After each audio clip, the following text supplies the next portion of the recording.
चाहिँ उनको फौजी रणनीतिको विकास कूटनीति हो। भन्नुको अर्थ के हुन्छ भने घाँस देखाउने र चाहिँ सेना ल्याउने। विकास कूटनीति भने पैसा देखाउने हैन, पैसा देखाउने त्यसका पछाडि उनको आर्मी आउने। नत्र भने एमसीसी उनको सुरक्षा दस्तावेजमा सामेल किन गरियो? यो चाहिँ उनको मिलिटरी चाहिँ तपाईको अङ्ग होइन भने त्यो सामेल किन गरियो एउटा कुरा। दोस्रो, एमसीसीको विधान अहिले पनि तपाईँ पढ्न सक्नुहुन्छ, त्यसको आर्टिकल 611 पढ्नुहोस्। त्यसमा उसले आफ्ना अब्जेक्टिभ उद्देश्यहरू भनेर 3-4वटा राखेको छ। एक नम्बरमा के छ भन्छ भने यसको सबैभन्दा ठुलो उद्देश्य अमेरिकाको सुरक्षा स्वार्थलाई सम्बोधन गर्नु हो। उनको निम्ति सबैभन्दा भरपर्दो मान्छेको हातमा अहिले सरकार छ, यानी कि देउबाको नेतृत्वमा सरकार छ। अब विश्वास पात्र हो अमेरिकाले अब यो पात्र पाउँदैन, यतिको पात्र अमेरिकाले अब पाउँदैन। शेरबहादुर गोरबेरी जो मान्छे छ नि यो पात्र अब अर्को पटक पाउँदैन। सुन्नुहोस् है, एउटा समस्या। अब दोस्रो मैले अझ जोड्न खोजेको नि, अब केपीले पनि आलटाल गरे, पन्छाए। माओवादीको सभामुखले टेबल गरेन भन्दै भन्दै पन्छाए, माओवादी उठाएको माले पन्छाए। अब शेरबहादुरको पनि पन्छाएकै हो एउटा कोणबाट, किन नीति तथा कार्यक्रममा त आएन, हैन। ल संसदमा पेश गर्नु न त। संसदमा प्रधानमन्त्री छन्, सभामुखलाई थ्रेड दिएर माओवादीको सभामुखले लग्दैन भने लग्ने अर्को कुनै विधि होला, प्रक्रिया होला, सकिन्छ नि त। प्रधानमन्त्रीले सक्दैन तर गर्दैनन्, किन उनी पनि तौली हिँडिरहेछन्। एक्लै फस्न कोही पनि चाहिरहेको छैन, हैन। किन एमसीसी के हो भने सबैलाई थाहा छ। यिनको खेल, सबैको खेल के हुन्छ भने सबैलाई मुछेर, हैन, यसलाई अलिकति गोलमटोल पारेर लग्न सकिन्छ भने लग्ने, एक्लै जोखिम नमोल्ने, पहलकर्ता भन्ने जोखिम नमोल्ने, हैन। जस्तो शेरबहादुरको प्रस्ताव पनि त आएन नि, त्यो किन केपीको मात्रै कुरा गर्ने। अब यो खेलबाट गुज्रिरहेको हुनाले जस्तो अहिले चाहिँ मैले भने ओलीबाट भएन, अब यसलाई अगाडि बढाउनु त पर्यो। केपी ओलीले फालेको त्यति हो कारण। त्यसकै एउटा रिफ्लेक्सन हो नेपालको सङ्कट, भू राजनीतिक सङ्कट, हैन। त्यसकै रिफ्लेक्सन छाया मात्रै हो। अब त्यो उल्टो भने यहाँ पनि उल्टन्छ। अब यिनलाई यहाँ बोकिदिने को त, त्यो शक्ति नै ढल्यो भने यिनलाई बोकिदिने को त। एउटा त्यो पाटोबाट हेर्दाखेरि यिनी टेक्ने मैले सम्भावना देख्दिनँ। मैले त्यही भएर पनि 1.5-2 वर्षमा यो सब साफ हुन्छ। अब सबै साफ हुन्छ, यिनको अवसान पूर्ण रूपमा यिनको पतन हुन्छ, हैन। मैले त्यो कारणले भने। अब दोस्रो मैले अघि नै भने नि, अब हो अर्को विकल्प नहुँदा यिनी बलिया देखेका छन्, सत्तामा छन्। सत्तामा यिनको कुनै जग भएर सत्तामा भएको होइन, यिनको विकल्पै भएन। किन यस्ता खालका बहस हामीले धेरै पछि बुझ्यौँ। हामी त लाटा थियौँ, सोझा थियौँ। यिनको खेल, यिनी कसका मान्छे थिए भने त हामी धेरै पछि बुझ्यौँ र 2-4 वर्ष यता मात्रै हामीले बहस गरिरहेछौँ। त्यस कारणले गर्दाखेरि विकल्प नहुँदा यिनी शासन गरे। अब त्यो विकल्प तयार भयो, वैचारिक रूपमा सोचमा त्यो विकल्प तयार भयो। सङ्गठनहरू पनि त्यो ढङ्गले आफ्ना ढङ्गले अगाडि बढे।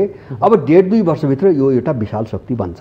सङ्कट नेपालको भूगोलभित्रबाट उत्पत्ति भएको सङ्कट पनि होइन, यसका कारणका जराहरू अन्तै छन्।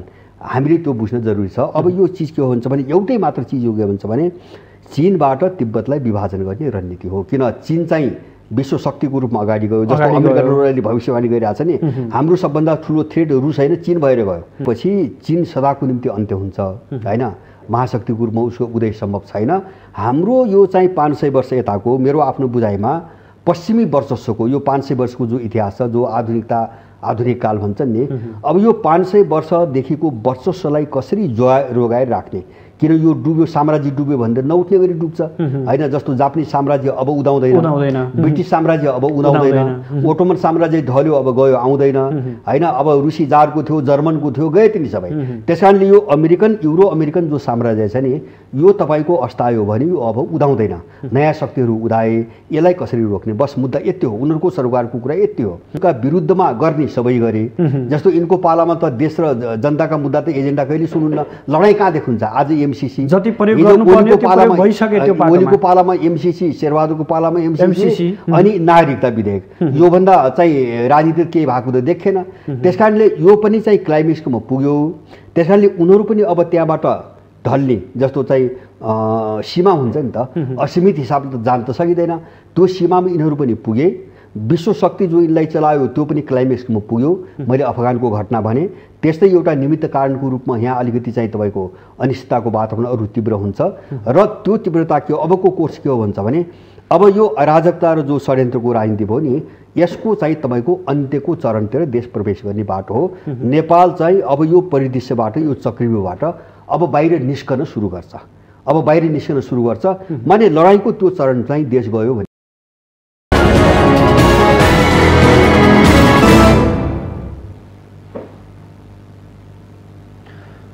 आदरणीय दर्शकबिन नमस्कार। आजको सन्दर्भ कार्यक्रममा यहाँहरूलाई हार्दिक स्वागत छ।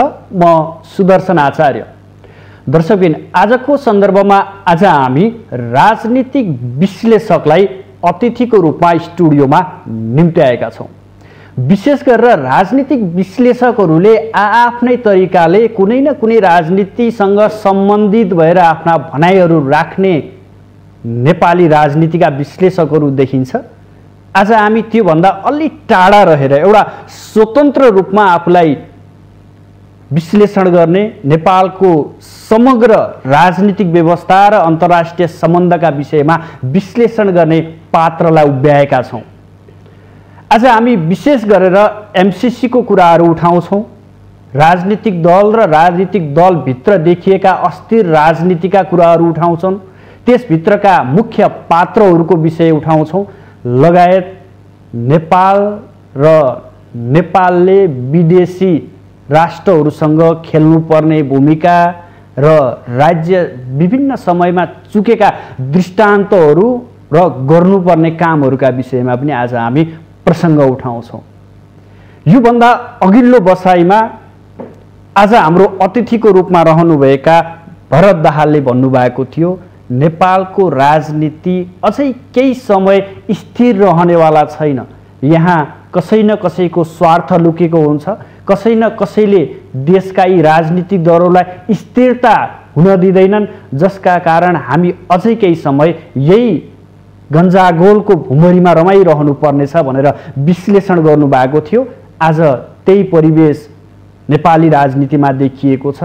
हामी त्यहीबाट प्रसङ्ग सुरु गर्छौँ। हाम्रा आजका अतिथि भरत दाहाललाई हामी स्वागत गरौँ। स्वागत छ सर यहाँलाई माउन्टेन टेलिभिजन। धन्यवाद।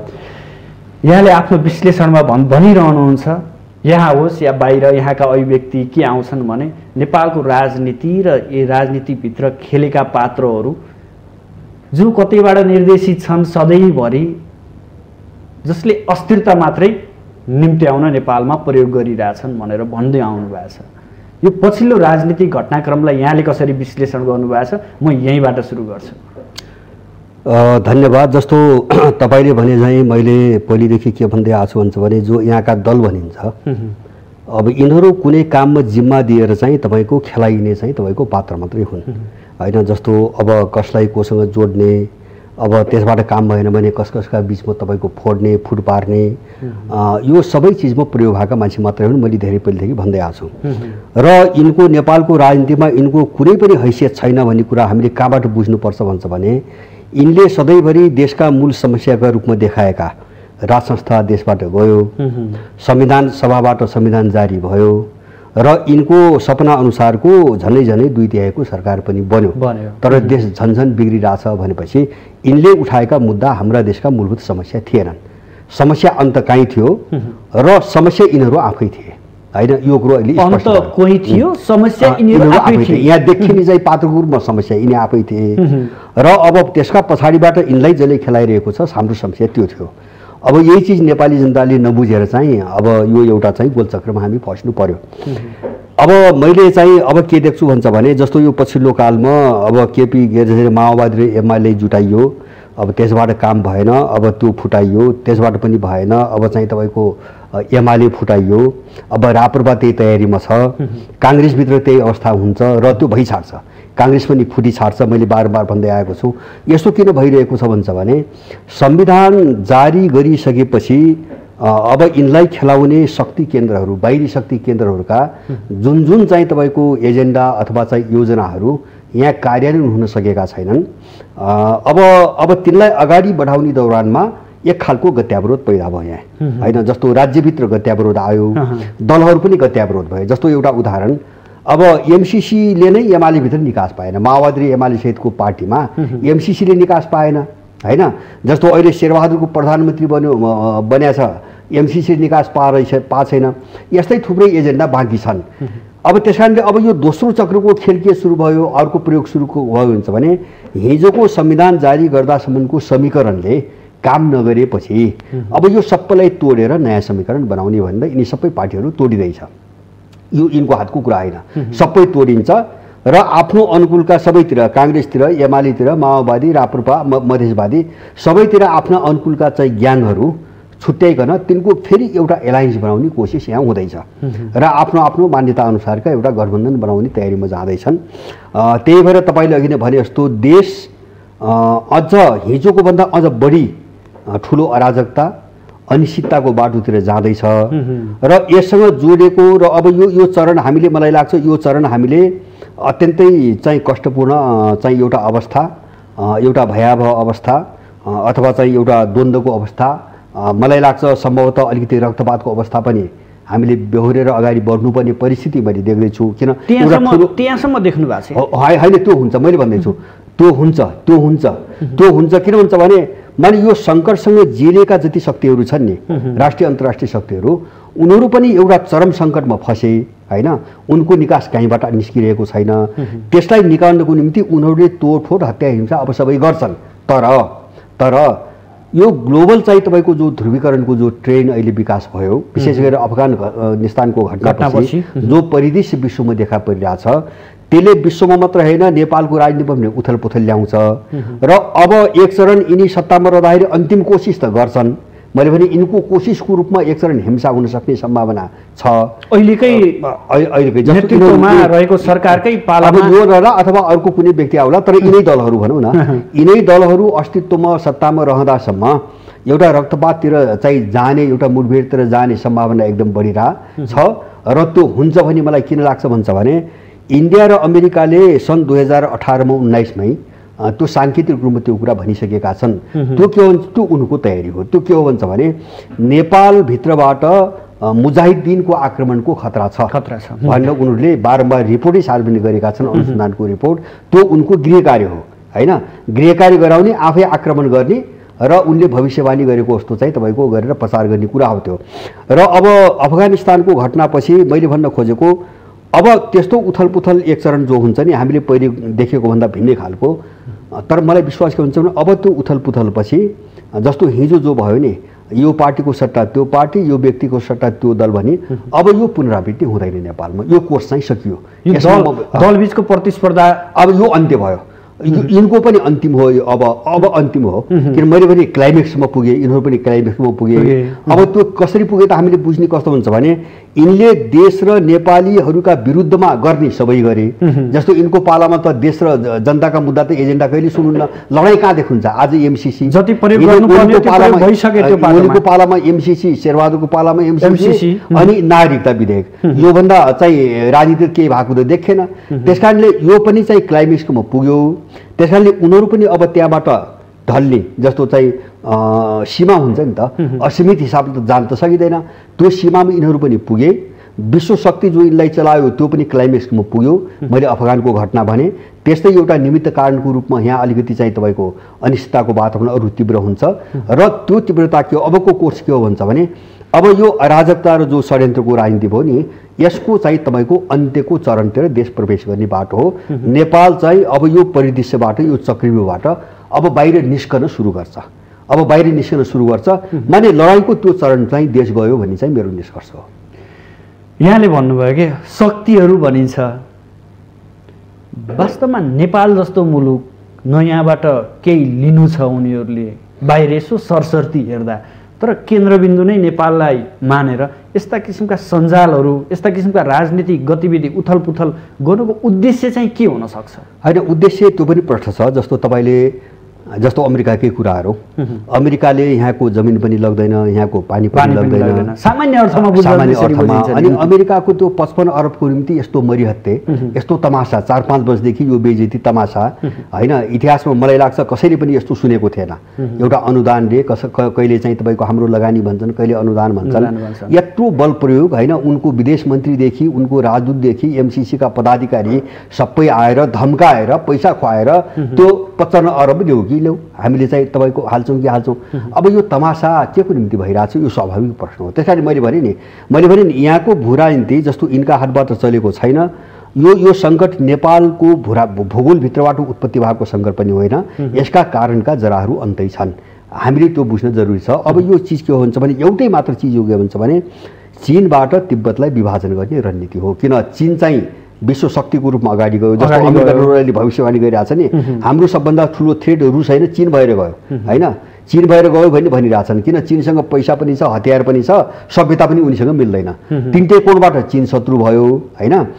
रुससँग त पैसा छैन, हतियार छ, पैसामा कमजोर छ, सभ्यताको हिसाबले ऊ पनि क्रिस्चियन मुलुक हो। त्यति ठुलो टाउको दुखाइको विषय भएन। उनले मूल शत्रु चीनलाई घोषणा गरेका छन् अमेरिकनहरूले। अब इन्डियनहरूको इन्ट्रेस्ट त्यहाँ कहाँ जोड्यो त भन्छ, युरोपियन भइगयो। इन्डियनको कहाँ जोड्यो भन्छ भने चीनलाई कमजोर नपाइकन एसियाको पावर बन्न म सक्दिनँ भनिन्छ इन्डियनहरूलाई। त्यसैले चीनलाई चाहिँ कमजोर बनाएर इन्डियाको भाले बन्ने, त्यसको निम्ति चाहिँ पश्चिमाहरूको काखमा चाहिँ बसेर खेल्ने इन्डियनहरूको मनोकांक्षा। अब तिब्बत विभाजन गरेपछि चीन सदाको निम्ति अन्त्य हुन्छ होइन, महाशक्तिको रूपमा उसको उदय सम्भव छैन। हाम्रो यो चाहिँ 500 वर्ष यताको मेरो आफ्नो बुझाइमा पश्चिमी वर्चस्वको यो 500 वर्षको जो इतिहास छ, जो आधुनिक काल भन्छन् नि, अब यो 500 वर्षदेखिको वर्चस्वलाई कसरी जोगाएर राख्ने।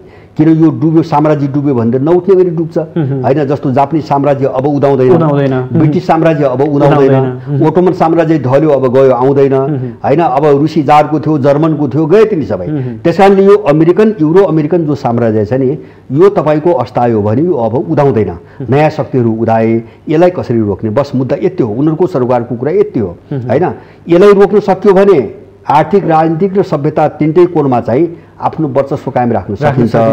त्यसको निम्ति यो चाहिँ नयाँ उदयमान शक्ति हो नि, यसको नेतृत्व गर्ने जो चीन छ, यसलाई कसरी भत्काउने, बस रणनीति यति हो। एमसीसी त्यतिको निम्ति आएको हो, एमसीसी त्यतिको निम्ति आएको हो। यो मैले भन्नु पर्दैन, जस्तो हामीभन्दा धेरै बुझिया त रसियनहरू होलान् होइन, रसियनहरू होलान्। तपाईँको 3 वर्ष अगाडि इन्डियामा यो वर्षमा एउटा रायसिना डायलग भन्ने एउटा संवाद हुन्छ, 100 देशका मान्छेहरू बोलाउँछन् विदेश मन्त्री।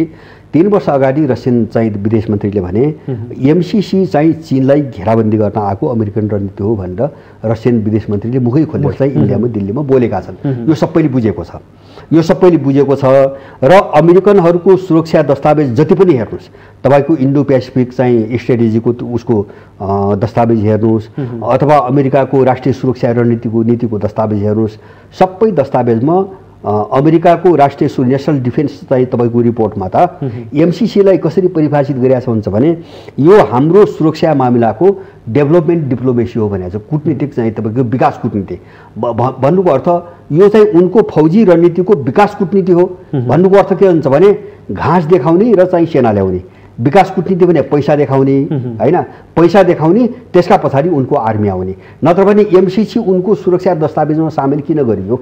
यो चाहिँ उनको मिलिटरी चाहिँ तपाईँको अङ्ग होइन भने त्यो सामेल किन गरियो, एउटा कुरा। दोस्रो, एमसीसीको विधान अहिले पनि तपाईँ पढ्न सक्नुहुन्छ, त्यसको आर्टिकल 611 पढ्नुहोस्।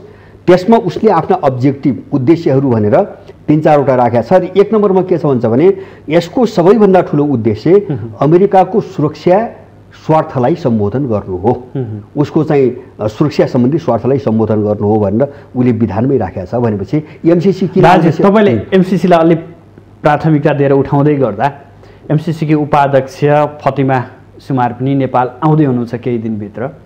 र यता नेपाल सरकारले के गरेछ भने एमसीसीमा रहेका केही विवादित कुराहरूबारे स्पष्ट पार्न भन्दै अमेरिकालाई पत्र पनि पठायो भन्ने कुरा सुनिन्छ। उहाँ आउँदै गर्दा यताबाट पत्र पठाउनु यो संयोग मात्रै हो अथवा यहाँनिर कस्तो खेल हुँदैछ?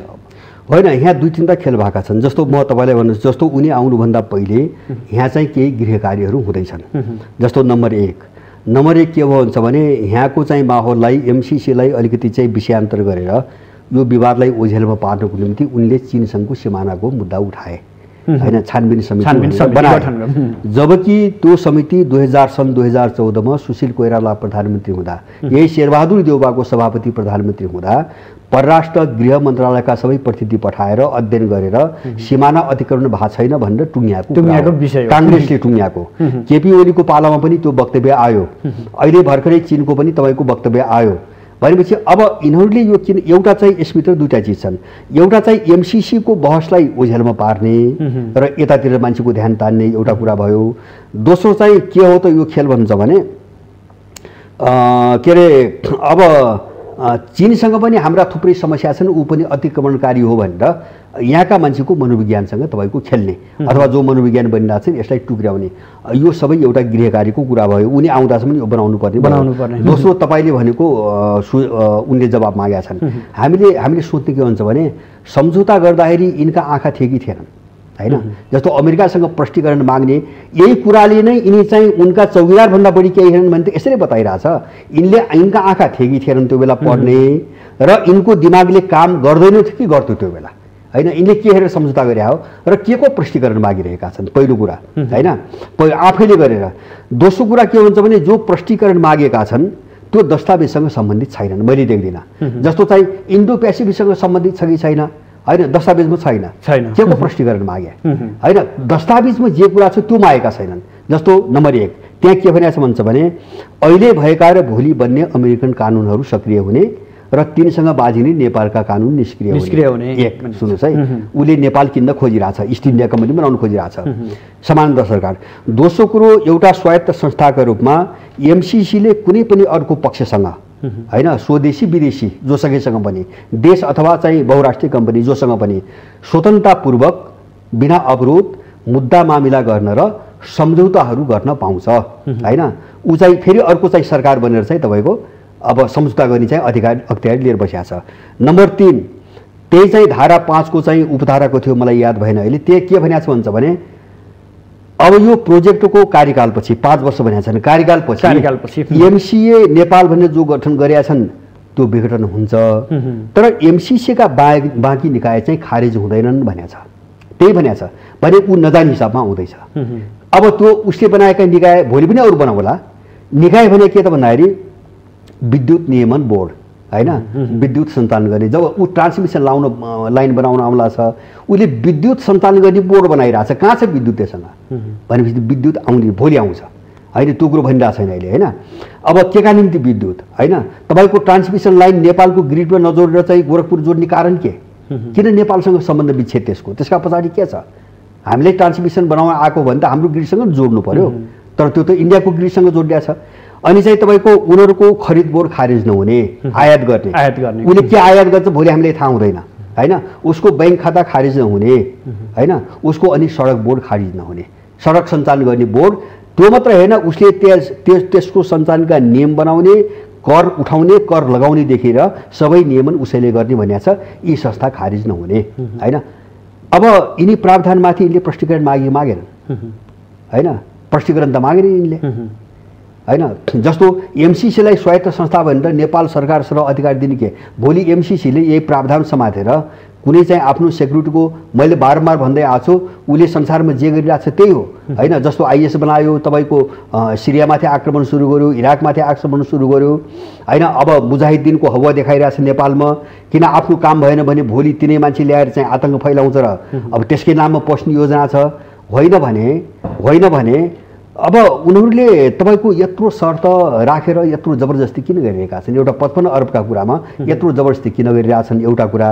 दोस्रो कुरो, यो यति अपराधपूर्ण मनोवृत्तिले आइरहेछ कि यो मूल सम्झौतासँग जोडिएका 1 दर्जन पूरक सम्झौता र पत्राचारहरू छन्, त्यो कुनै पनि अहिलेसम्म सार्वजनिक गरिरहेका छैनन्। जस्तो अर्को भर्खरै एउटा कुरो मैले त एक दुई महिना अगाडि उठाएँ, जस्तो उनीहरूसँग ईश्वर पोखरेलको पालामा स्टेट पार्टनरसिप एग्रिमेन्ट भएको छ, स्टेट पार्टनरसिप प्रोग्राम भनेर अमेरिकाको एउटा सेक्युरिटी चाहिँ संस्था छ, त्यससँग सम्झौता भएको छ, त्यो सुरक्षा सम्झौता हो, हैन? त्यही सम्झौता अन्तर्गत उसले यहाँ आउने बाटो बनाइसकेका छ एमसीसीसँग जोडेर।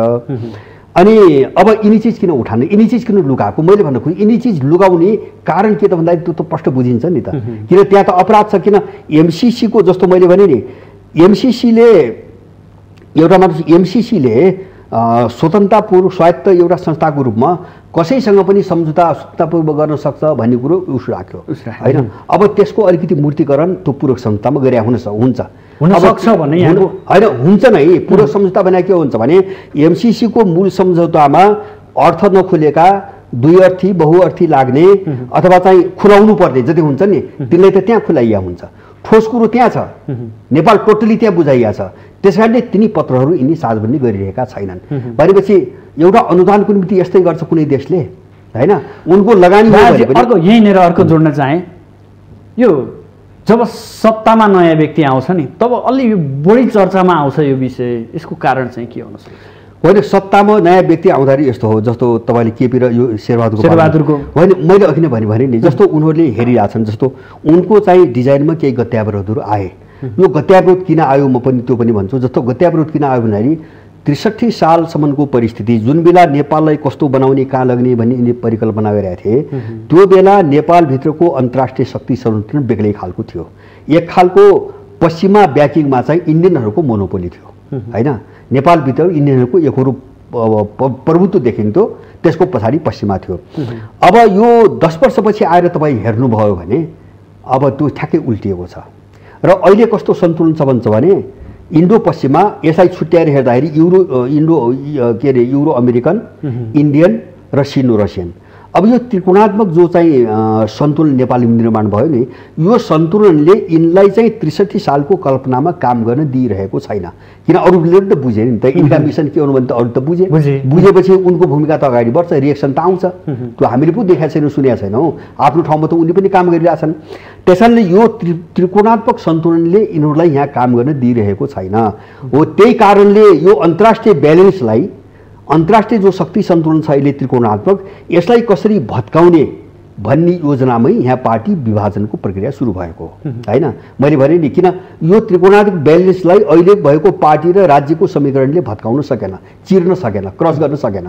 अथवा अर्को भाषामा हुन्छ भने रसियन र चिनियाहरूको तपाईँको उनको सोच, उनको इन्ट्रेस्टलाई देखा नदेखी गरेर जबरजस्ती अमेरिकाको चाहिँ रणनीतिमा चाहिँ नेपालले भूमिका खेल्न सकेन। पार्टी विभाजन पनि यससँग जोडिएको एकदमै, अरू केही पनि होइन होइन भन्ने कुरा त तपाईँ हामी कहाँ बुझ्यौँ। जस्तो यिनको एकता हुँदाखेरि के विचारमा बहस भएको थियो होइन, कुनै एउटा राजनीतिक एजेन्डामा बहस भयो।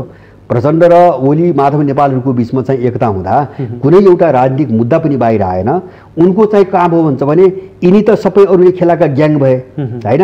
यिनका पछाडि फरक फरक विदेशी शक्ति केन्द्र छ। अनि उसले आफ्नो पावरभित्र र सरकारभित्र आफ्नो चाहिँ तपाईँको पोजिसनको बार्गेनिङ गर्छ होइन, पावर एक्सर्साइजको बार्गेनिङ गर्छ। झगडा त्यहाँ हो नि, हो त्यही पावर एक्सर्साइजको मात्रै बार्गेनिङ भएको हुनाले जस्तो दुईटा अध्यक्ष बन्ने, आलो पालो खाने कुरा त त्यहाँबाट नै आएको हो। नत्र एउटै पार्टीभित्र त्यस्तो लज्जाजनक घटना हुन्छ, आलो पालो भन्ने पनि हुन्छ। एउटै पार्टी हो भने राजनीतिमा एउटै मूल्यमा जोड्या हो भने जोड्ने शक्ति पनि एउटै हो, टुक्र्याउने शक्ति पनि एउटै होइन। रणनीति एमसिसी हो, त्यहाँ चाहिँ लेफ्टिस्टको खोल ओढेका होइन, यिनी सिआई र रका मान्छेहरूको अब्सोल्युट मेजोरिटी पुर्याएर तपाईँको यस्तै एमसिसी टाइपका सबै योजनाहरू अगाडि बढाउने हिसाबले आयो। मैले अघि नै भने नि, अन्तर्राष्ट्रिय पावर ब्यालेन्स यस्तो बन्यो कि त्यति सजिलो थिएन, त्यो अगाडि बढेन, निकास निस्केन, त्यही भित्र विवाद आयो। त्यसपछि उसले जोडेको चिजलाई टुक्राइदियो, भएको त्यति हो। अर्को के देखिन्छ भने जस्तै सत्तामा आउँदा एमसिसी पास गर्नुपर्छ कि भन्ने जोडबल देखिन्छ, जब सत्ता बाहिर हुन्छ नि तब फेरि त्यसैको विरोध किन गरिन्छ फेरि? एकदम हो, यो यिनको यो जोकर चरित्र हेर्नु न। जस्तो तपाईँले ठिक उठाउनु, हिजो केपी ओली सत्तामा हुँदा माधव नेपाल र प्रचण्डले केपी ओलीलाई पार्टीमा अल्पमत पारेपछि केपी ओलीले अब तिमी हामी मिलाम एमसिसी पारित गरौँ भनेर देउबालाई प्रस्ताव गरे, देउबा आएनन् होइन। प्रस्ताव गरे हो गरेको प्रस्ताव होइन, देउबासँग प्रस्तावै गरे हो नि। धेरै समयसम्म बाहिर बोल्दाखेरि रामचन्द्र केपीको विरुद्धमा बोल्ने, देउबालाई पक्षमा बोल्ने त लामो समय भयो नि, तर देउबा आउन सकेनन्। अब उनी भित्र यही नै रोकेँ मैले यो पनि हाल्छु। यही प्रसङ्गलाई मैले सरकारका एकजना दूत जो मन्त्री पनि हुनुहुन्छ, केही दिन अगाडि बालकोट पनि पुग्नु भएको छ। फेरि यही षड्यन्त्र त होइन हो? मैले त्यही भन्दै थिएँ। जस्तो ओली प्रधानमन्त्री हुँदाखेरि आऊ मिलेर सरकार बनौँ, माधव र प्रचण्डलाई फाल्नु, एमसिसी पारित गरौँ भने देउबा आएनन्। किन जोखिम त के छ उनलाई थाहा छ नि। अब अहिले देउबा आए, एमसिसीमा अरूसँग कुरो मिल्दैन, बहुमत त पुग्ने भयो। यिनले दूत पठाएर के भन्छन्, आऊ सरकारमा मिलेर जाउँ, उनलाई छोडिदिउँ, एमसिसी पारित गरौँ। अब ओलीले मान्दैन। प्रचण्ड एमसिसीका विरोधी हुन्? होइन, विरोधी होइन, मलाई त्यस्तो लाग्दैन।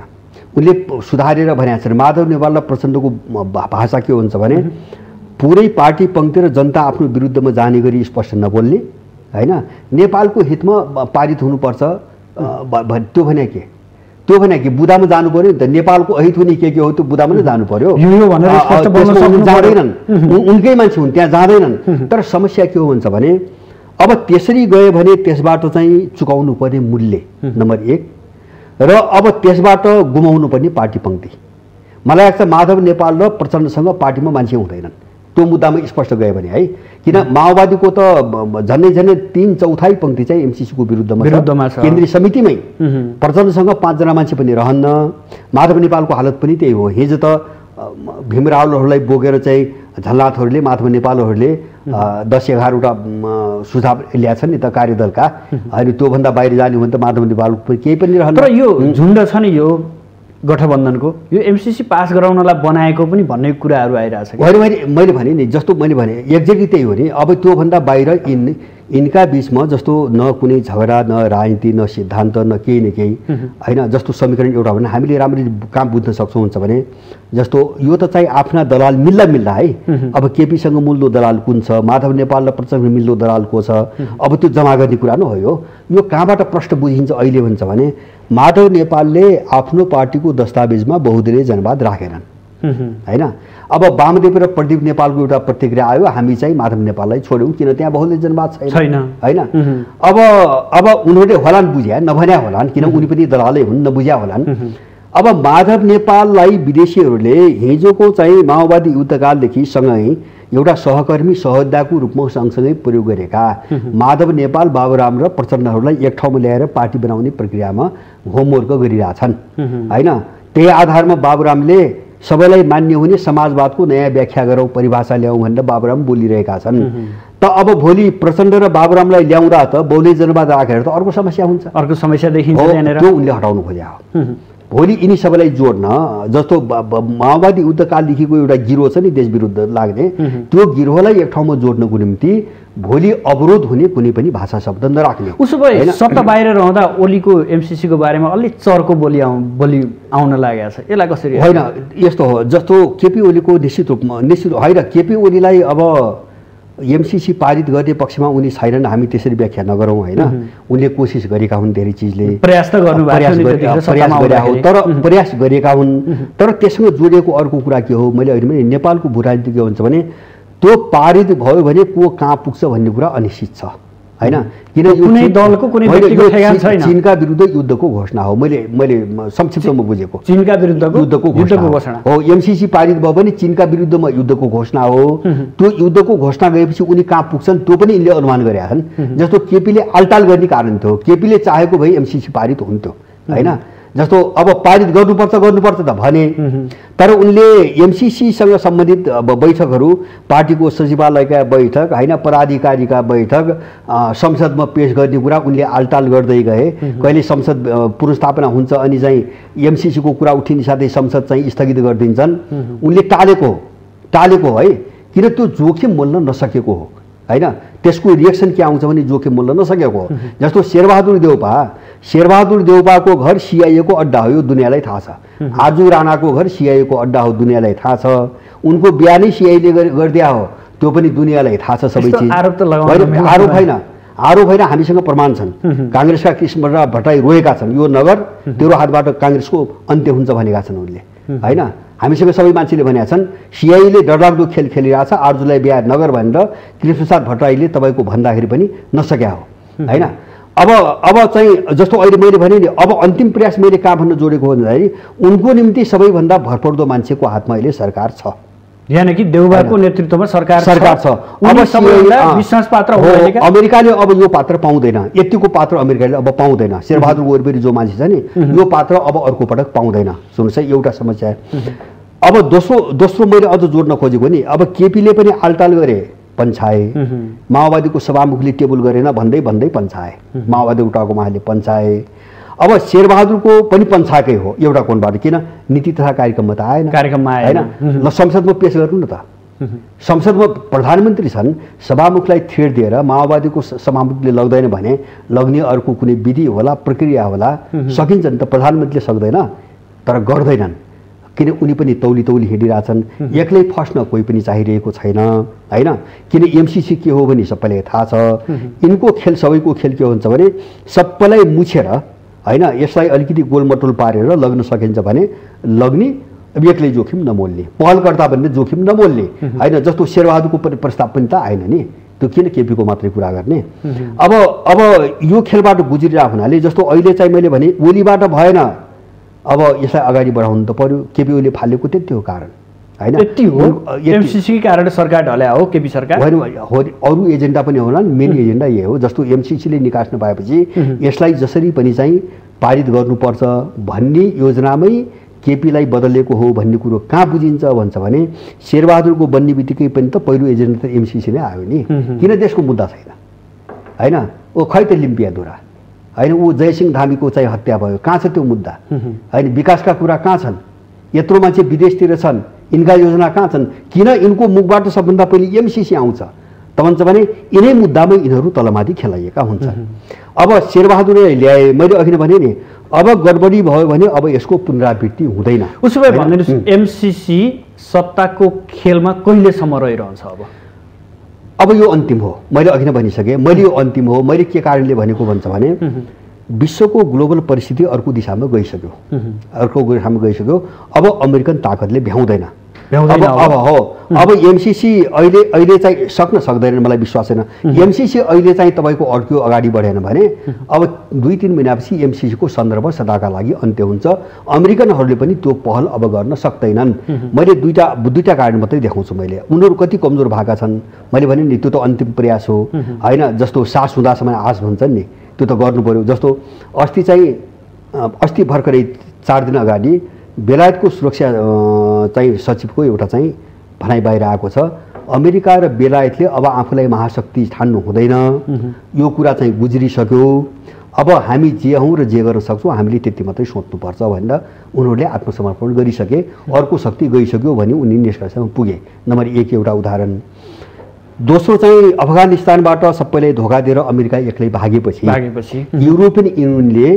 अब अमेरिकासँग नजोडिकन आफ्नो चाहिँ छुट्टै सैन्य संरचना बनाउने घोषणा गरिसक्यो होइन उनको कुरो बाहिर आइसक्यो होइन अब अमेरिकासँग क्लोज भयो जस्तो नेटोमा बसेको थियो नि नेटो त रहला तर अब त्यो कार्यकारी चाहिँ नरहने भयो होइन एउटा गठबन्धन लुज गठबन्धन हुने भयो कार्यकारी शक्तिको रूपमा अहिले उनले 5000 आफ्नो फौज बनाउने यति बेला हामीलाई पुग्छ अहिले विश्वको निम्ति होइन शान्ति कायम गर्नको निम्ति तर हाम्रो अर्को सैन्य संरचना हुनुपर्छ हामी अमेरिकासँग जोडिएर काम गर्न हुँदैन भनी टुङ्गोमा पुगे भनेपछि अब अमेरिकाको आठ भरोसा भने यही दुईटा तत्त्व त हो होइन भनेपछि 2-4 महिना जोगाउन सकियो भने नेपाल जोगिन्छ होइन नेपाल त केही हुन्न फेरि जोगिने पक्षमा छैन भने नेपाल त केही पनि हुँदैन होइन मैले त्यो जस्तो नेपालमा अलिकति केही समय द्वन्द्व हुने रक्तपात हुने दुःख हुने जस्तो तपाईँको पिलो होइन बेसरी चाहिँ तपाईँको पाकेको पिलो फुट्दाखेरि त पीडा हुन्छ नि यो फुट्ने चरणमा पुग्यो त्यो कोर्समा पस्यो होइन त्यस कारणले त्यो फुट्ने बेलाको पीडा हामीले बेहोर्नुपर्छ अलिकति नोक्सानी हुन्छ तर यो फुटेर चाहिँ अब सधैँको निम्ति बन्द हुने कोर्समा गयो नेपाल केही पनि हुँदैन भने मैले किनभने के कारणले मैले दुईटा कारणले भनेको छु एउटा विश्वको जो ध्रुवीकरण थियो त्यो चाहिँ तपाईँको उल्टी हो अब है अफगान घटनापछि त्यो सतहमा आयो उल्टी त सकेको थियो भित्र अफगान घटापछि त्यो सतहमा आयो होइन विश्वको तपाईँको सन्तुलन पावर ब्यालेन्स पुरै उल्टिसक्यो ध्रुवीकरण उल्टिसक्यो अमेरिकाको केही पनि लाग्दैन पहिलो कुरा अब पश्चिमाहरूको केही पनि लाग्दैन पहिलो कुरा दोस्रो कुरा नेपालभित्रको जो नेपालीहरूको मनोविज्ञान हो नि त्यो मनोविज्ञान देशभक्तिको चाहिँ मामिलामा एकदमै सचेत छ एकदमै संवेदनशील भइसकेको छ होइन त्यसकारणले यो मनोविज्ञानलाई अब बचाउन सम्भव छैन यसो भन्दै गर्दा आरएसएसको शक्ति पनि नेपालमा प्रभाव जमाउँदैछ भनेर अर्को दृष्टिकोणबाट पनि जोडिन्छ नि यो कुरा के हो होइन जोडिन्छ मात्र होइन मैले उठाएको छु मैले के भनेको छु भने आरएसएस र सिआइएको मिसन एउटै हो हामीले भ्रम पाल्न आवश्यक छैन एकदम मिसन एकदम एउटै हो होइन मिसन एउटै हो जस्तो मिसन एउटै हो जस्तो आरएसएसको त के हो भन्छ भने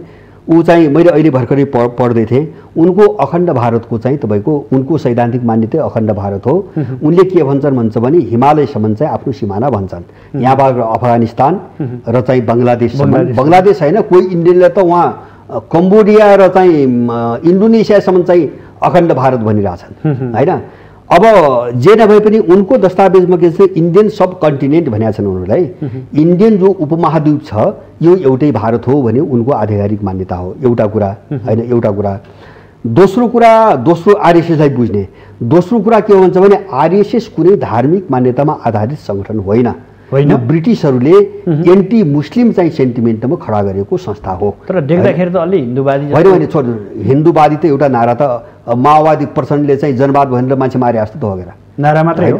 होइन, मान्छेलाई मार्न बेकुब बनाउनु त नारा त राम्रै नै लगाउनु पर्यो। कहिले हामी एन्टी मुस्लिम हौ भन्छ, कहिले चाहिँ हामी जनवादको नाममा तिम्रो शिकार गर्न आएका हो भन्छ र उनले। होइन, उनले त हामी किसान मजदुरको सत्ता ल्याइदिन्छौँ मर भने न उनले, होइन। त मिसन त बेग्लै थियो। मैले आरएसएसको कुरो किन गरे भन्छ भने उसको इतिहास हेरेर। पहिलो ब्रिटिसहरूले इन्डियाका हिन्दू र मुस्लिम जुट्न नदिएको निम्ति आरएसएस बनाउनु उत्प्रेरित गरे, त्यो भूमिका खेलेका छन्। त्यो भूमिका कहाँबाट देखिन्छ भन्छ भने अब आरएसएसले, तपाईँ उसको इतिहास हेर्नुहोस्, सुभाषचन्द्र बोससँग तपाईँको विवाद हुँदाखेरि के अरे चाहिँ अङ्ग्रेजहरूसँग लड्नको निम्ति आजाद हिन्द फौज जो बनायो नि, त्यसमा होइन अङ्ग्रेज सेनामा भर्ती हो भनेर उसले चाहिँ तपाईँको क्याम्पेन चलाएको छ। आरएसएसले अङ्ग्रेजी सेनामा भर्ती भएर चाहिँ लड भन्ने क्याम्पेन चलाएको छ, 1। नम्बर 2, उसले दोस्रो विश्वयुद्धमा हिटलरको समर्थन गरेको छ, हिटलरको समर्थन गरेछ, होइन। नम्बर 3, उसले भियतनाममाथि अमेरिकाको आक्रमणको बेला अमेरिकालाई बधाई दिएर यहाँबाट चिठी पठाएर के भनेको छ भने भगवानको कृपाले अमेरिका विश्वको नेता हो, भियतनाममाथिको आक्रमण हाम्रो समर्थन छ, होइन। आरएसएसलाई योभन्दा कति बुझ्नुहुन्छ? र उसको अहिलेको जो देख्नुहुन्छ नि इन्डियामा, त्यसलाई मैले धार्मिक भन्दैन, उसको एखोरो जोड चाहिँ मुस्लिमहरूलाई सफाया गर्ने मात्रै छ। नेपाल प्रभाव कस्तो पर्छ? नेपाल होइन, मैले भने आरएसएसको हिन्दुत्वको कभरमा है उनी नेपालमा खेल्न खोजेको हिन्दुत्वको सेन्टिमेन्टमा हो, अरू कुनैसँग केही पनि उपाय छैन। उनले नेपाललाई नेपालै मान्दैनन्, तपाईँ अहिले पनि दस्तावेज पढ्न सक्नुहुन्छ। अब उनले खेल्न खोजेको हिन्दुत्वको सेन्टिमेन्टमा हो। उनको हिन्दुत्व बोक्ने अथवा आरएसएससँग जोडिने जो मान्छेहरू हुन्, यहाँ फस्नेवाला को छ यसमा, यो पनि खोलाउन। आरएसएसमा होइन, यहाँ धेरै छन्, त्यो अहिले धेरै व्यक्तिमा नजाउँ। त्यसको निम्ति उहाँ लगेर प्रशिक्षण तालिम सारा दिइरहेछ, संस्थाहरू खुल्या छन्, होइन। धार्मिक कभरमा यहाँ त 2-3टा संस्था पनि खुलिरहेछन्, उनले काम पनि गरिरहेछन्। केही मान्छेहरू ओपनली देखि पनि रहेछन् हिन्दुत्वको नाममा, देखाउँदाखेरि हिन्दुत्वको नाममा, होइन। भित्र आरएसएसको रणनीति छ। अनि चाहिँ मैले भन्न खोजेको हुन्छ भने आरएसएस र हिन्दुत्वको नामको आरएसएस र हामीले सधैँ भन्छौँ भने पश्चिमा मिसनरी क्रिस्चियनिटीको नाममा आउने मिसनरी नेपालको निम्ति एउटै हो। यो प्रत्येक नेपालीले बुझ्न जरुरी छ। यिनीहरू टक्राव हुँदैन, उसो भए एउटा टक्रावको पनि प्रसङ्ग उठाइन्छ कि होइन, बिल्कुल छैन। कमसेकम दक्षिण एसियाको राजनीति र विश्वको राजनीतिमा यिनको अन्तर कहीँ पनि छैन। म तपाईँलाई 2-3टा उदाहरण मात्रै दिन्छु। माओवादी 10 वर्ष बाल्यको काङ्ग्रेसलाई हो, होइन। माओवादी 10 वर्ष इन्डियामा पालेर उसलाई तालिम, पैसा, बस्ने सेल्टर सबै दिएर लडाउने 10 वर्षको अवधिमा 7 वर्ष त सरकार त बिजेपीको छ, होइन। अटल बिहारी वाजपेयीको सरकार छ। बीचमा चाहिँ तपाईँको 2 वर्ष देवेगौडा र इन्द्रकुमार गुजराल भए र चाहिँ तपाईँको लगभग 8.5 वर्ष क्रस गरिसकेपछि मनमोहनको सरकार चाहिँ 2004मा आएको हो। भने माओवादी पाल्ने र नेपालमा यत्रो वितण्डा मचाउने आरएसएस हो, 1। हामीले त्यो बुझ्नु पर्यो। ऊ धार्मिक सङ्गठन हो कि होइन भन्ने कुरा हामी त्यहाँबाट बुझौँ क्या। अनि माओवादीले निशाना कहाँ बनायो? हिन्दूसँग जोडिएका मठ मन्दिरै निशाना बनायो, अरू कसैलाई बनाएन। विकृति त सबैतिर हुन्छ नि, विकृति हुन्छन् भने सबैतिर हुन्छ। निशाना एकैतिर बनायो, होइन। पालेको छ आरएसएसको सरकारले, बिजेपीको सरकारले ट्रेनिङ दिने सारा उसले गरिरहेछ। मैले एउटा त्यो कुरो जोड्न चाहन्छु, आरएसएस के हो भन्ने कुरालाई, होइन। दोस्रो चिज तपाईँको उसँग जोडेको दोस्रो हामीले महत्त्वपूर्ण बुझ्ने चिज के हुन्छ भने जस्तो अहिले पनि मानौ उनीहरूले चाहिँ अङ्ग्रेजहरूले जो चाहिँ 1925मा आरएसएस बन्दाखेरि जुन कन्सेप्ट बनाइदिए नि, अहिले पनि मैले हिन्दू सङ्गठन होइन मैले किन भनेको खोज्छ भने उसले नागरिकता ऐन ल्यायो नि। बाहिर विदेशबाट आएका सबै चाहिँ शरणार्थी आप्रवासीलाई नागरिकता दिने रे, मुस्लिमलाई नदिने। त्यो भनेको के? मुस्लिमलाई नदिने, बाँकी जम्मैलाई दिने, इसाईलाई दिने, बुद्धिस्टलाई दिने, होइन, हिन्दूहरूलाई दिने, जैनहरूलाई दिने, अथवा अरू कोही छन् भने यहुदीहरूलाई दिने, तर मुस्लिमलाई नदिने भने के? त्यस्तो पनि धार्मिक सङ्गठन हुन्छ भनेपछि ऊ धर्मलाई खोल बनाएर, धर्मको नाममा मान्छेकोलाई तपाईँको भजाएर उसले एउटा डरलाग्दो राजनीति गर्दै आछ, होइन। अब सुरुदेखि नै त्यो पश्चिमा एलायन्स हो, सुरुदेखि स्थापनाकालदेखि त्यो अमेरिकन एलायन्सको कुरा हो। म तपाईँलाई अर्को एउटा तपाईँको सबुत, अर्को एउटा प्रमाण दिन्छु। यो इस्कोन भन्ने यो हरिकृष्णवाला एउटा समूह छ अमेरिकनहरूको, त्यो कुनै धार्मिक सङ्गठन होइन, त्यो अमेरिकनहरूको हो। उतै दर्ता छ, त्यसको नाममा जम्मा भएको संसारभरिको पैसा कहीँ पनि राख्न पाइन, अमेरिकामै जम्मा गर्नुपर्छ। त्यो अमेरिकाको इन्कम हो। अमेरिकाको इन्कमको एउटा स्रोत हो त्यो इस्कोन भन्ने होइन, जसले हरिकृष्ण भजन गाउँदै हिँड्छ नि। अनि उसले के प्रचार गरिरहेछ भन्छ भने के प्रचार, उसको मूल प्रचार के भन्छ भने कृष्ण र क्राइस्ट भनेको एउटै हो। त्यो संस्था आरएसएससँग जोडेको संस्था हो। तपाईँ आफै बुझ्नुहोस्। डरलाग्दा खुलासा गर्दै हुनुहुन्छ। मैले जस्तो आरएसएससँग अभिन्न रूपमा जोडिएको संस्था हो। मैले पश्चिममा जो यिनको नाभि छ नि, वेस्टर्नहरूको नाभि, हामीले यिनी विभिन्न घटनाबाट हेर्ने हो। हामी के चाहिँ तपाईँको आरएसएसको हिन्दूको पक्ष लागेर हिमालयसम्म इन्डियाको भन्ने जाने अब हामी हिन्दुत्वको नाममा। त हामीले धर्मको कुरा गरे पनि राष्ट्रिय धर्मको कुरा गर्नु पर्यो, हामीले त स्वधर्मको कुरा गर्नु पर्यो होला। हिन्दू कोही आफूलाई हिन्दू भन्छ भनोस् होइन, कोही किरात। अनि बुद्धिस्ट भनेपछि दलाई लामा हेर्ने, हिन्दू भनेपछि आरएसएस भन्ने, अनि चाहिँ तपाईँको के अरे चाहिँ मुस्लिम भनेपछि तपाईँको साउदी अरब हेर्ने होइन, अथवा क्रिस्चियन भनेपछि भ्याटिकन र तपाईँको एङ्ग्लिकन चर्च हेर्नु हो भने तिनी नेपाली नै होइनन्। हामीले बुझ्ने त्यही हो, तिनी नेपाली नै होइनन्। अब हामी अन्तरतिर पनि छौँ। यावत त्रास देखिन्छ, कति बेला कसको प्रयोगमा हामी रहन्छौँ भन्ने कुरा यहाँका यावत प्रश्नहरू, यहाँको जवाफहरूले पनि देखायो। यो कहिलेसम्म जाने, हाम्रो राजनीतिक चेत, यिनी पात्रहरू कहिलेसम्म अरूको गोटी बनिरहने?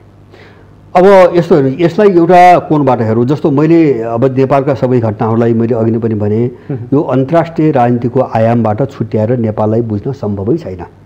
किनभने यो सङ्कट चाहिँ नेपालभित्रबाट उत्पत्ति भएको होइन, हामीले पहिले यो बुझ्नुपर्छ। जस्तो यहाँभित्रको आन्तरिक कारणले उत्पन्न भएको सङ्कट होइन, यसका पछाडिको फ्याक्टर बाहिर छ। त्यस कारणले एउटा पाटो हामीले के बुझ्नुपर्छ भन्छ भने, वैश्विक जो ध्रुवीकरण छ, लडाइँ छ नि शक्ति राष्ट्रहरूको, अब यसको चाहिँ गन्तव्य कहाँ हो, यसको निष्कर्ष कस्तो हुन्छ भन्ने कुराले नेपालको मामिला अगाडि बढ्छ। मैले अघि नै भने जस्तो मैले 1.5-2 वर्षभन्दा यो अब अगाडि जाँदैन र दलहरूको अब पुनरावृत्ति हुँदैन होइन। जस्तो काङ्ग्रेस छ, यसको ठाउँमा फेरि 1-1.5 वर्षपछि एमाले, फेरि माओवादी भन्ने जो 7 सालदेखि चलिरहेको छ, अब यो चिज दोहोरिँदैन। अब यो दोहोरिँदैन। मैले किन दोहोरिँदैन भन्छ भने, विश्वको पावर ब्यालेन्स अब उल्टिन्छ। अब यसले पनि 2 वर्षभन्दा बढी अब थ्याक्दैन। जस्तो अफगान घटना त भएको 2 वर्षभन्दा त धेरै चाहिँ लामो समय भयो। 2 वर्षभित्रमा संसारमा ठुलो उथलपुथल भइसक्छ। र अब त्यसकै एउटा रिफ्लेक्सन हो नेपालको सङ्कट, भू राजनीतिक सङ्कट होइन, त्यसकै रिफ्लेक्सन छाया मात्रै हो। अब त्यो उल्टो भने यहाँ पनि उल्टन्छ। अब यिनलाई यहाँ बोकिदिने को त, त्यो शक्ति नै ढल्यो भने यिनलाई बोकिदिने को त। एउटा त्यो पाटोबाट हेर्दाखेरि यिनी टेक्ने मैले सम्भावना देख्दिनँ। मैले त्यही भएर पनि 1.5-2 वर्षमा यो सब साफ हुन्छ। अब सबै साफ हुन्छ, यिनको अवसान पूर्ण रूपमा यिनको पतन हुन्छ होइन। मैले त्यो कारणले भने। अब दोस्रो मैले अघि नै भने नि, अब हो अर्को विकल्प नहुँदा यिनी बलिया देखेका छन्, सत्तामा छन्। सत्तामा यिनको कुनै जग भएर सत्तामा भएको होइन, यिनको विकल्पै भएन। किन यस्ता खालका बहस हामीले धेरै पछि बुझ्यौँ। हामी त लाटा थियौँ, सोझा थियौँ। यिनको खेल, यिनी कसका मान्छे थिए भने त हामी धेरै पछि बुझ्यौँ र 2-4 वर्ष यता मात्रै हामीले बहस गरिरहेछौँ। त्यस कारणले गर्दाखेरि विकल्प नहुँदा यिनी शासन गरे। अब त्यो विकल्प तयार भयो, वैचारिक रूपमा सोचमा त्यो विकल्प तयार भयो। सङ्गठनहरू पनि त्यो ढङ्गले आफ्ना ढङ्गले अगाडि बढे। अब 1.5-2 वर्षभित्र यो एउटा विशाल शक्ति बन्छ। त्यस कारणले अब देशभित्र पनि यिनको चाहिँ धरातल बिल्कुल प्रतिकूल भएर गयो। मान्छेको मनोविज्ञान त यिनको साथमा सधैँ छ नि नेपालीहरूको। अन्तर्राष्ट्रिय शक्ति सन्तुलन के अरे पावर ब्यालेन्स पनि तपाईँको उल्टिँदै गयो भनेपछि यिनलाई टेकाउने के, यिनको सिस्टम टेक्निक के को आधारमा, यिनको विचार होइन, यिनका चाहिँ दलाल चाहिँ तपाईँको राजनीतिक चाहिँ मूल्य मान्यताहरू अब बोक्दिने शक्ति केन्द्र कोही पनि रहन्न। त्यस कारणले मैले यिनी चाहिँ अब रहने 2 वर्षपछि रहने मैले सम्भावना देख्दिनँ। हस् दाहालज्यू, हामी अन्य राजनीतिक प्रसङ्गहरूलाई पनि जोड्ने प्रयास गरिरहेका छौँ। यति हाम्रो निर्धारित समय सकियो। अर्को बसाइमा पक्कै पनि नेपालको व्यवस्था प्रणाली र भित्रका पात्रहरूको बारेमा यहाँसँग जोडिनेछौँ। यहाँसम्म आइदिनु भयो, आफ्नो महत्त्वपूर्ण समय र महत्त्वपूर्ण विचार अभिव्यक्त गरिदिनु भयो, यसका लागि यहाँप्रति विशेष आभार। हजुर धन्यवाद, यहाँलाई पनि धेरै धेरै धन्यवाद। आदरणीय दर्शकबिन, आज हामी खास गरेर नेपालमा एमसिसी प्रभाव र यी राजनीतिक दलहरू र यिनीहरूका चरित्रमा जोडिएको कुरालाई लिएर प्रसङ्ग उठायौँ र यससँग बहस गऱ्यौँ। यसका लागि आज हामीसँग हुनुहुन्थ्यो राजनीतिक विश्लेषक भरत दाहाल। भोलि नयाँ विषयवस्तु र नयाँ अतिथिका साथ उपस्थित हुनेछौँ। आजलाई भने बिदा दिनुहोस्। नमस्कार।